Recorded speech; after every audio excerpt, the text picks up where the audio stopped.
Rise and shine, Rwanda. Good morning. You're watching Rise and Shine Rwanda with me, Ivan Magwene. And me, Peace Quizera. Coming up on Rise and Shine. Story of the day, we talk to one of Rwandan Young Achievers.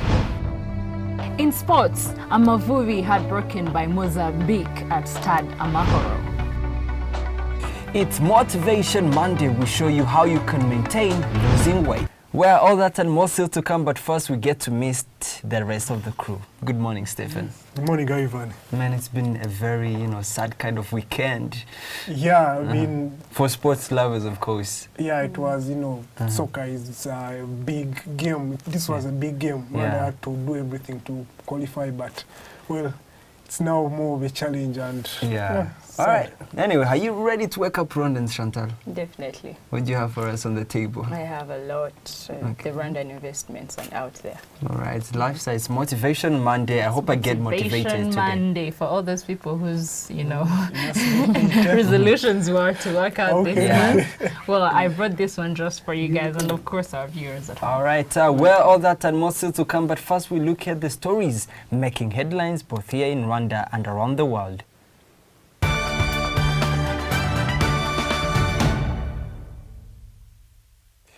Now, starting off, of course, with our first local story. The government has called on hotel operators to improve their services as Rwanda prepares to host the 27th Ordinary Session of the African Union Assembly of Heads of States and Government from July 10th to 18th in Kigali. Now, of course, this is one of the biggest conferences we're having in Kigali, and to make it even better, we're having it at the convention center. Everyone can't wait to be in that building and look at it. Of course, it has caused a lot of drama around city, but let's not put our focus over there. Chantal, Yes. looking at all what we need, logistics, hotels, as I just mentioned, is Kigali ready to host over 3,000 delegates and 54 heads of state?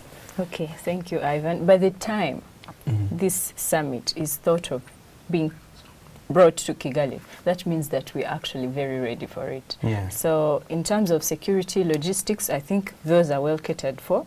The one thing we are not so sure about that we have to up our game on is services. These are delegates, VIP delegates. There are very many, so we have to give them the world-class services that they need. So the Rwandan hotels, I know, we shall see. All right, now looking at this world-class service, just as you said it. Stephen, do we have the world-class service? Looking at, maybe I would say, if you look at what we've had previously, especially with the World Economic Forum, would say we have no doubt that this is going to be a success. Well, before I get to services, well, Rwanda has... the Rwandans have that hospitality, and people world over have been praising that. Yeah. So that's like our number one. That's our number one plus. But then for the service, okay, we are up way there because we are Rwanda may not be as advanced as other countries at hosting this.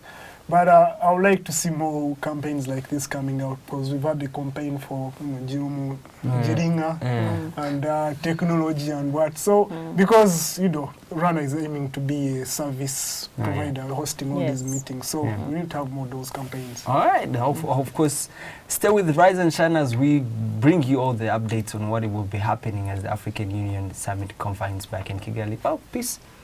Now, Rwanda has been listed among the most improved countries in 2016, especially in Africa. Now, the report mentioned that Rwanda has continued to register progress in its growth trajectory according to different reports, aiming at, highlighting nation's progress beyond the economic aspects and taking into, different indicators like education and health and all that stuff, especially, for Rwanda. Now, what does this mean for Rwanda? Ivan, Prosperity Index. Now, of course, Prosperity Index is measured according to different features. That is, of course, education, healthcare, and Africa. Now, Rwanda to be topping Africa is, of course, a lot of results. It's not a surprise for me because if you look at healthcare, we've done a lot, especially in emphasizing universal healthcare in Rwanda. If you look at education, we've done a lot in making sure that education now has moved from 9 years to 12 years. And you look at infrastructure, all those things that are happening, or investment, all those things are prosperity, and all these reports that have been happening in healthcare education combine up and bring up the statistics in this same report. Talking about governance, we have now governance in Rwanda being so closer to the people, and we have platforms like the e-governance and having platforms like the national council, where you have to come together every year and people talk about issues that are affecting Rwanda. So I think all these kinds of activities that are happening are the result of what we can see in this report, and for that I think I'm proud to be part of this country. Exactly. Chantal, would you have anything to add, on this? This is something really exciting, especially for Rwanda at a time like this. Off to you. Actually, Ivan has said almost everything, but we should put in mind that Rwanda has been ranking among the best, whether it's health, security, everything. So we want to see Rwanda coming up more and more. It's developing. We want it to be in that part where they say Rwanda is a developed country. Right. Yeah. Well, now moving on to another story. Of course, this is a sad story. We'll move on to other parts of Africa. Now, this time it is Nigeria and Niger. 30 Niger troops and 2 Nigerian soldiers have been killed in clashes with Boko Haram militants in Niger. It says hundreds of assailants attacked a military post in the southeastern town of Boso on the Nigerian border. Boko Haram, I think, for quite some time, the West has been praising the current president of Nigeria for trying to tackle Boko Haram. But Boko Haram is actually now becoming stronger by the fact that it's actually getting into other regions. Do we see its territory expanding within the Western region, especially looking at how strong they're growing? Going into Niger territory, that means they've been contained at home. So, and then that's like a desperate attempt, because the home area should be the area where they are most comfortable, but they've been kicked out and taken to this look like the last kicks of Boko Haram. Remember, Boko Haram says we have not had our last mission because we are working more with the ISIS. ISIS, they say, is acquiring more territory. Here you are making an argument that Boko Haram is losing its territory. In any way or the other, you think Boko Haram is becoming weaker or even better and stronger? I think Boko Haram is kind of becoming stronger because it has all this support from ISIS. And we've seen ISIS is actually taking the Middle East by storm. It's terrible. And it is actually coming to Africa through Boko Haram and all those militant groups that are actually rebelling. So I think they have finances, they have troops, they have equipment, and I'm actually scared that they are expanding even more. What is the action plan to bat out, looking at your own analysis, especially with a terrorist group like this running around the region? Well, Nigeria came together. They put their strategy straight and were able to kick out Boko Haram. So I think they should work with Niger and other countries. And the neighboring countries. And Chad and all those countries. Now, Peace, of course, you have the other story waiting for us. All right. Now, of course, still on the sad note, it is of complete sadness to report that the boxing legend Muhammad Ali died last week on Friday. He died at the age of 74, of course, and it's of septic shock due to unspecified natural diseases. Now, a huge procession and funeral will be held for Muhammad Ali on Friday to allow anyone that is there from the world to say goodbye. His family says that the funeral will, of course, be in Ali's home in Kentucky, and ex-President Bill Clinton will deliver a eulogy, comedian Billy Crystal, and of course, sports legend, the journalist Brian Gamble. And all these people will be speaking at Muhammad Ali's, funeral. But of course, I don't know, I've still not gotten over this. I think over this whole death of Muhammad Ali. Growing up, we heard Muhammad Ali, speak certain inspirational, quotes to us, and he was one man, he was one of a kind. Let's start it off with the sportsman himself. Well, you talked about quotes. Well, there's this quote he made when asked, how do you want to be remembered? And he said, I want to be remembered as a good boxer. Okay, he sums it up and says, I want to be, if they mention that I also look pretty, if they don't mention that, it will also be fine. But, he was known for giving his press conferences, making these predictions and talking. There's this trash talk that athletes have before games, American Yes. athletes, and he was good at that. But also he was a civil rights activist, and that's also another thing he's known for. So he's really an icon. Ivan? Muhammad Ali changed boxing in one way or the other. He actually went beyond the norm, just beyond the ring, I would say. Muhammad Ali was able to have a composure of his words were able to make a difference politically and socially in one way or the other. You talked about the civil rights, but remember he was also part of those people that were saying no to the war in Vietnam. So he had a very big impact. He was a person who was willing to die for what he believed in. He was able to lose his career for what he believed in. And for me, I think even looking at how Minnesota was crying in the city town and how people were sad, and the kind of legacy that he left behind should be the one to make sure that people look at it and say, indeed, Muhammad Ali was a great boxer, as he called himself the greatest. Yes. Yeah. And of course, you know, one of the quotes that I remember myself, he said, don't count days, but make days count. Yes. And I feel like this is something that we could all learn from, and of course, Absolutely. all our users at home. Now, of course, we're still in Africa.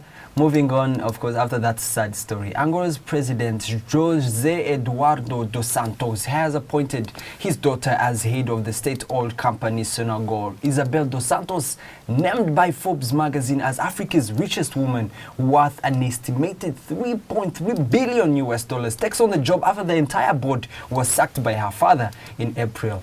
Of course, people getting such a position.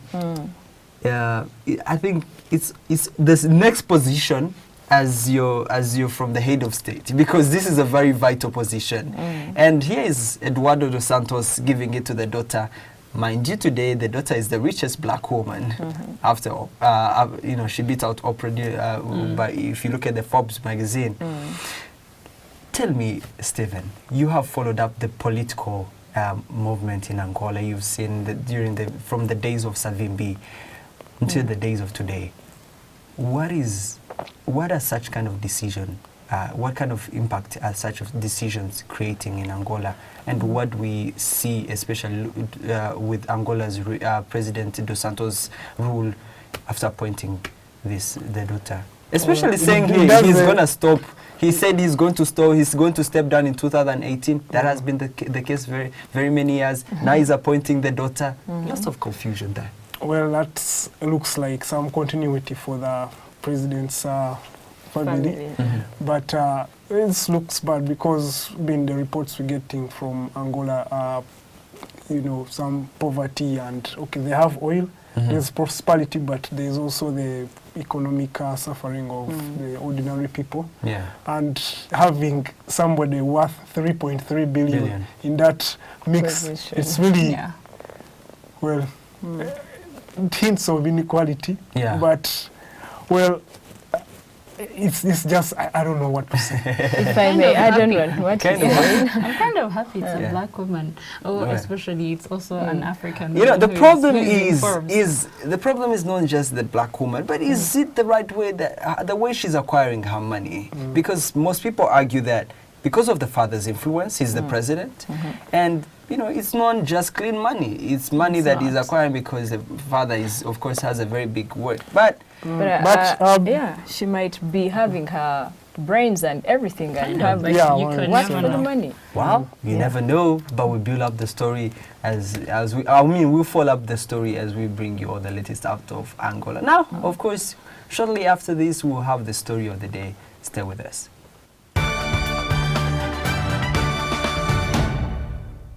Welcome back to Rise and Shine Rwanda's story of the day with me, Ivan Magwene.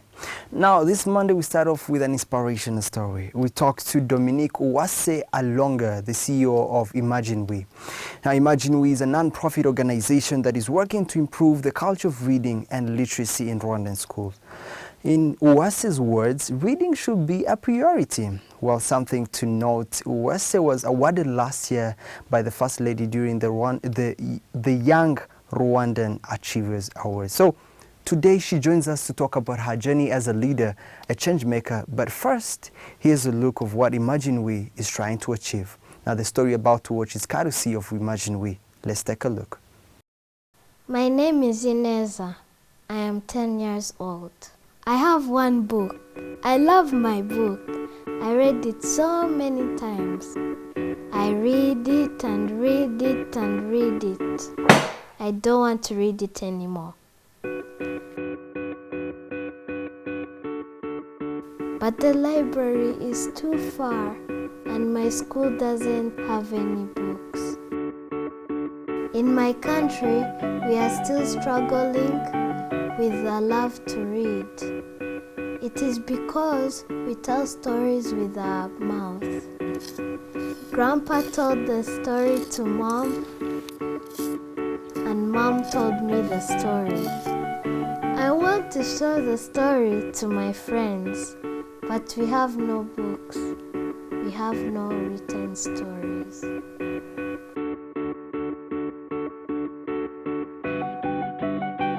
Do you know what happens when we children do not read? We cannot learn to speak or write languages. We are not confident. We cannot travel many places and imagine new characters. We are stuck where we are. We cannot learn new things. We need books, we need stories. With more books in school, more children will be able to explore new adventures. My friends and I will have many books and many adventures. Please help me and my friends get books. And joining us today in studio is Uwase. Welcome to the studios. Hi, how are you? I understand this is not your first time. Yeah, I'm pretty much a friend of Rise and Shine. Yeah, but basically ever since you won that award, I never got personally to say congratulations. Oh, thank you. And thank God that at least you have in this moment with us to talk about you and everything you're trying to do. Looking at what, if you look at different articles where people talk about you and what you're trying to achieve at such a young age, and with all these kind of hardships, especially as an entrepreneur, to make it even a little bit hard, a social entrepreneur, I would say. How are you able to just walk up and how were you able to wake up and think of this idea and say, indeed, reading should be a priority? I don't know. I personally love reading. Reading is one of the things that I really value the most. I'm always with a book. I'm always thinking about writing books, or so it's always been a passion of mine. And I guess where expertise or studies don't come, passion makes up for it. So I've been really passionate to see Africa rise, not just Rwanda. I mean, Rwanda is, I guess, the cell, but then the cell makes, organs and organisms and systems. So what I want to achieve in Rwanda is literacy, is a society that can consume information, that can spread relevant information, and living in Rwanda as a Rwandan, I think watching around and being passionate for reading and literature, there was not much for me to read. Much of the things that we read or that has been written is very much genocide related, which it is a very, very crucial and important part of who we are. But then when you've read the first genocide book and the second one, you're like, okay, is this all we are? And that's the message that I'm passionate about spreading. Like, we are so much more than what the genocide and the people who survive. I keep saying to people that we do fall in love, we do build businesses, we do get frustrations, we have we have families, we have all these things, and the world is waiting for us to share those stories with them. So that's my inspiration. All right, now talking about Imagine We. Looking at back 2015 when you started off, I mean, you ventured into something that you started from foundation, from nothing. Looking at the impact analysis, what would you say? How far have you come with the company? According to the numbers, last year we've been able to reach 4,000 people and more. Those are the people that we can count, but there are so many who were reached indirectly and all that. I ventured into this thing really not knowing what I was doing. I just had a lot of passion, no organization whatsoever. I had no clue basically what I was going to do. And 2015, I look at it as my year of wisdom. I learned tremendous things, and I am very blessed because there are few people who learn while making awards. You know, those things are very encouraging. You know, like we started in January, within April we had a grant, within June we had another big partnership. So I feel like there was this thing that kept pushing me and kept telling me, hey, you can make it, you can make it. And I know that it's not something that everybody gets, and I really do not take it for granted. So this is the year where we're really reorganizing ourselves from just passion. We're trying to have a real structure and real results. Ultimately, what Imagine We wants to produce is really high quality books that are written by Rwandans and create this whole authoring as a career. Like, you can live off of writing books. You know, so it's been such a crazy journey. Crazy is the appropriate word for this. And I'm very grateful to whoever who believed in me, actually. Yeah, when you say crazy now, that it actually brings me to the point. I wanted to ask personally this one because it's something that affects very many people out there. Leadership. You are actually now a leader at such an age where you are, you know, supposed to take care of people and also make sure that you reach the visions of your company. What is your own determination, and what are some of the aspiration and some of the ways you're using as a leader? And what are the challenges? Well, first of all, the first challenge that I faced was personal. Personal. So I'm 22. I'm not 22 anymore, but I was 22 when I started. The company, so who's going to listen to me? Even my teammates, I remember the first team I ever had, one was maybe 29. The other one was like 25. So they were basically, everybody was older than me. So I had to say, you know what? I have the authority. I have to get the authority to tell them that things need to be done. But then as much as you want to have authority, you need to, I needed to blend it with a lot of humility. You know, it is my baby. Imagine We is my baby. I spent sleepless nights on it. But then they will drive the vision forward. They are the ones who also write the reports, you know, think, they use their brains to say, hey, this idea will work, this will not work. So I really believe in treating everybody with respect. Our environment is open. It's almost like a co-work space. We all sit together, we all scream and we eat together. We do stuff together so that, you know, before knowing them as my employees or my interns or anything, I need to know them as humans. Like, they live and breathe like me, and I need to respect them. All right. In 5 seconds, because we're out of time, if I asked you, what would be your message in a few words to especially those young emerging leaders, looking at from your own experience, in just a few words? Be humble and know where you're going, because if you know where you're going, you'll get a few people to follow you. Not everybody, but you'll get a few. All right. So, I just hope you just became inspired over there. Be humble, and if you know where you're going, absolutely you get people to follow you. Of course, that has been Wesley from Imagine We, and I hope her story gets to, get to inspire people and know what she's trying to achieve, especially within the literacy.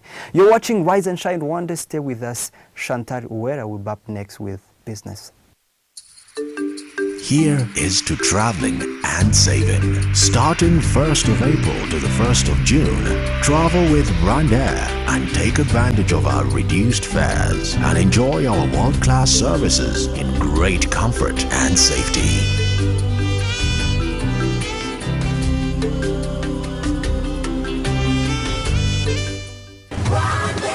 Fly our dream to the heart of Africa. Welcome back. Time now for business stories with me, Chantal Uwera.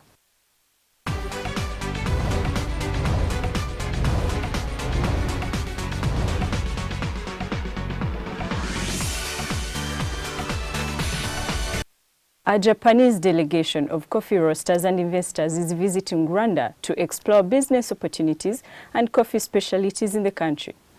The head of the coffee chain division at NAEB, Dr. Celeste Gatarai, has said, and I quote, "They are equally here to share experiences and best practices in coffee plantation and strategic plans on how we can widen our market in Japan." Netherlands' third largest beer maker, United Dutch Breweries, has entered the Kenyan market, bringing its key brands. The brewer has appointed a Kenyan distributor hoping to grab a piece of Kenya's lucrative beer market, currently dominated by the Diageo-owned East African Breweries Limited. The International Air Transport Association projects that African airlines will close the year at an improved net loss position of $500 million. The association says lower fuel prices will help airlines to post results of up to $200 million better than last year's, but this still remains a loss-making territory. And thank you. That's all we had for you in business today. Stephen Kalimba is up next with sports.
Welcome back. Time now for your sports news. With me, Stephen Kalimba.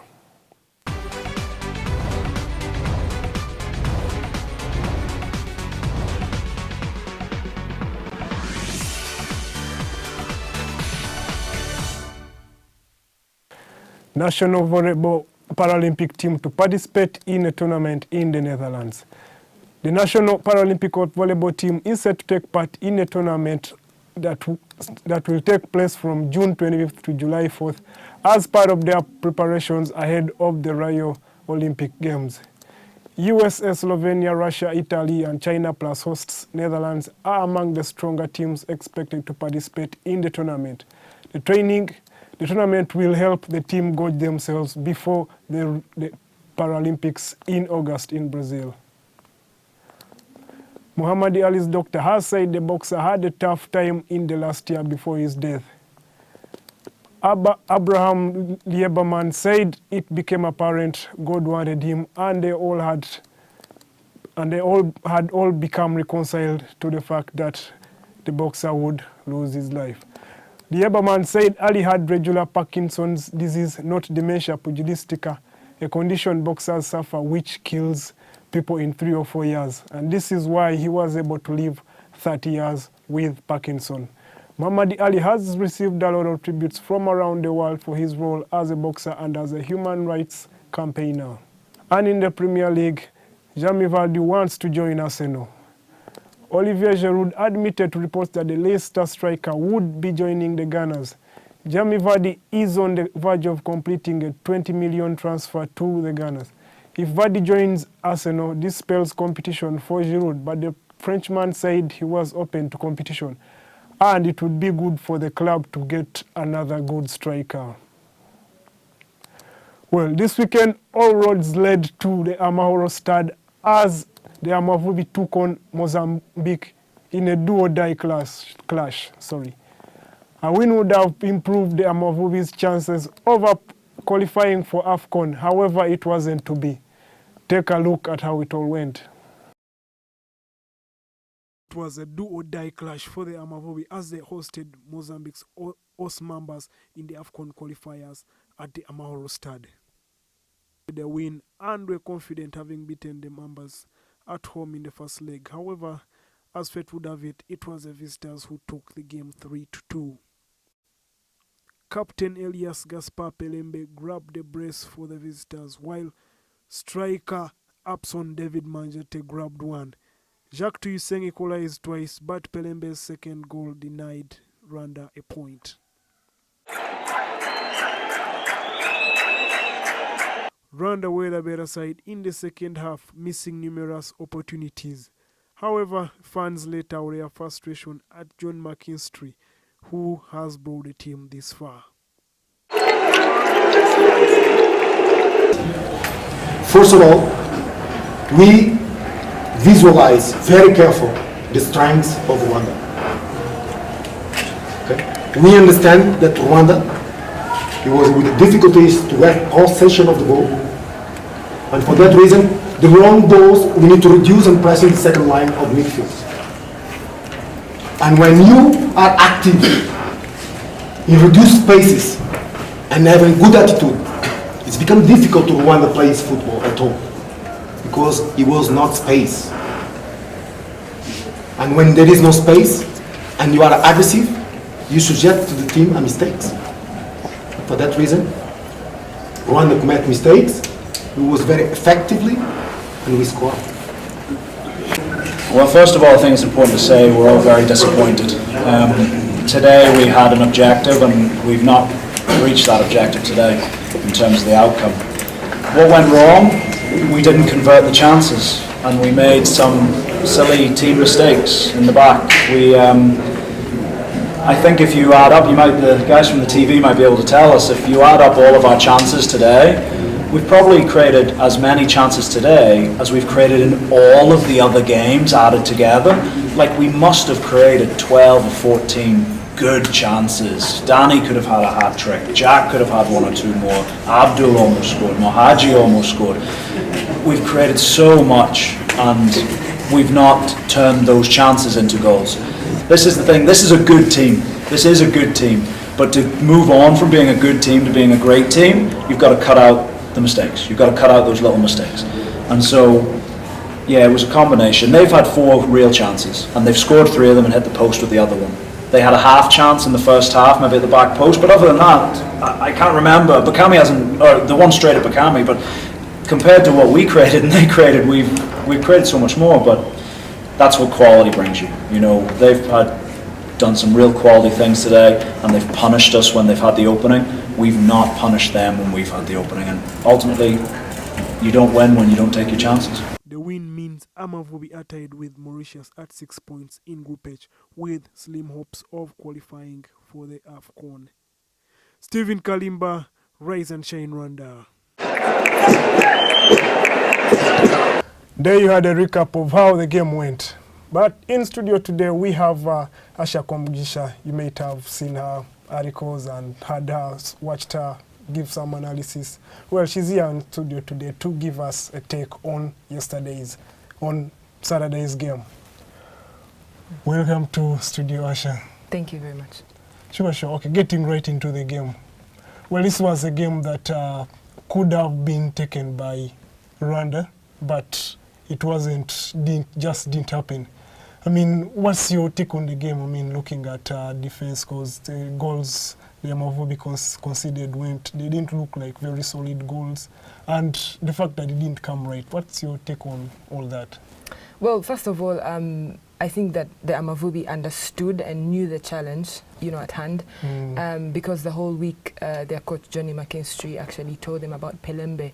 Pelembe is a very ambitious player. He likes to try out things, and you see the first goal. How he just struck like from 30 yards. The keeper was surprised. Yeah, he was flat-footed. I mean, even the players themselves, the midfield and the defense themselves, everyone was just looking on. Like even the crowd, everyone was shocked. Like, how did that go in? But it looked the other two goals. It looked. I mean, there's a long shot that the number 7 took. It looked a bit somehow like that. Everybody was flat-footed.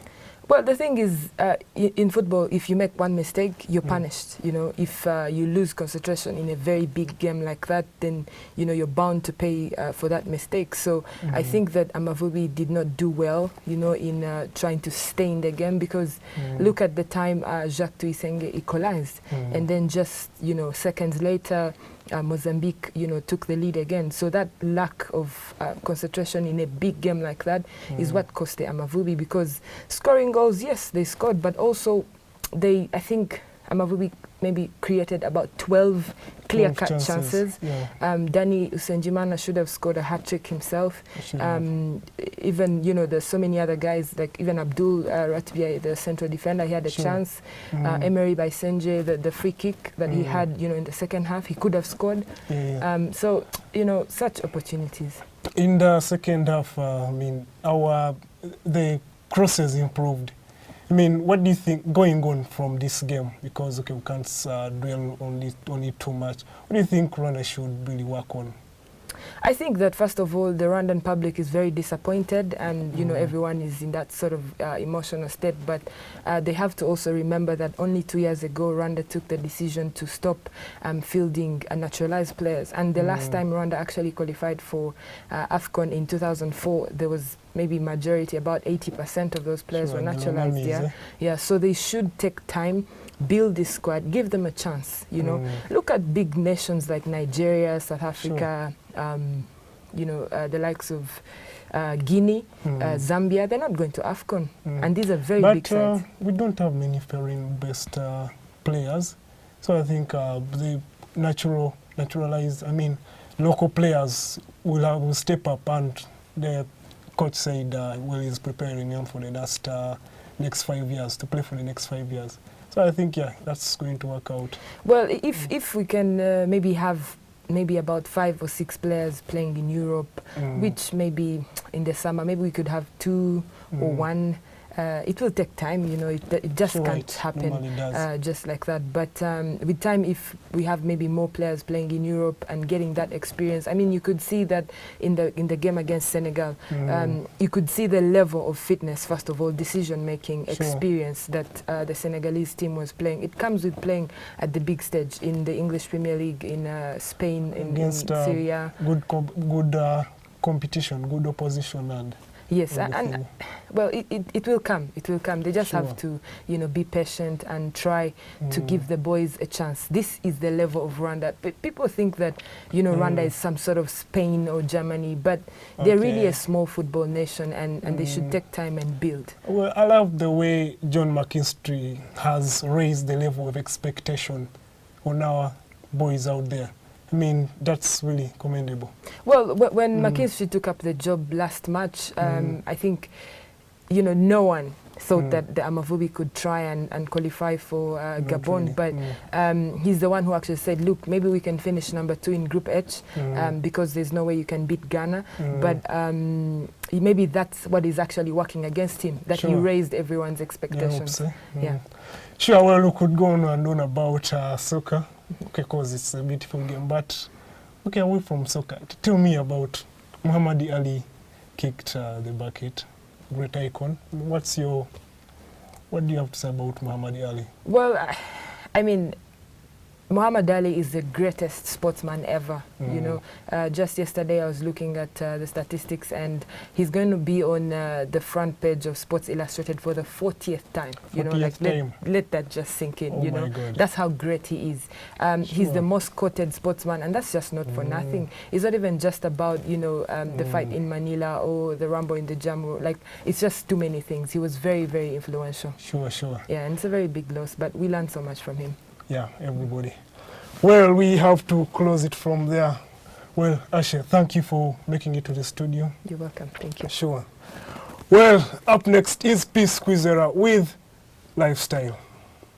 Here is to traveling and saving. Starting 1st of April to the 1st of June, travel with Rwandan and take advantage of our reduced fares and enjoy our world-class services in great comfort and safety.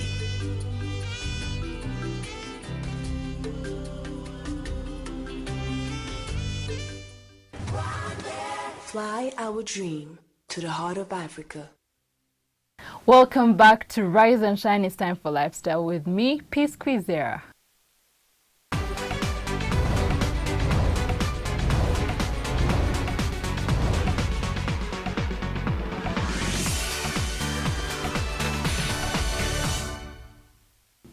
Now, it's that day of the week where we motivate all of you at home to work out and stay healthy. We're bringing you workout regimes to maintain weight loss. First, you have to burn more calories than you consume. For example, you take in 1,000 calories, then you have to work out to burn 1,200 calories. And now this workout is mainly cardio, but you need to try it for at least 4 to 5 days a week to see the outcome at the end of, you know, the month or whatever, you know, time that you've planned to do this. But first, let's take a look at the little clip that we gathered for you.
At least saw a little bit of what to do to, you know, maintain losing weight, you know, maintaining weight loss. Now, starting off with the team, most of you had this month's resolutions as working out. Now, starting off with Ivan, who I've seen or who I've heard goes to the gym, you know. Don't hate. But I'm not hating, but tell us a little bit what it means to actually start working out and start setting your mind to, you know, accomplishing weight loss and all that. You know what, Peace? What doesn't kill you makes you stronger. Are you planning to lose weight? No. First days were a little bit tough, and I have to admit it. At some point, I felt like, you know what am I even doing this? But one thing I've come to see is that going out to the gym and working out and you know, going out every day is almost like rehab.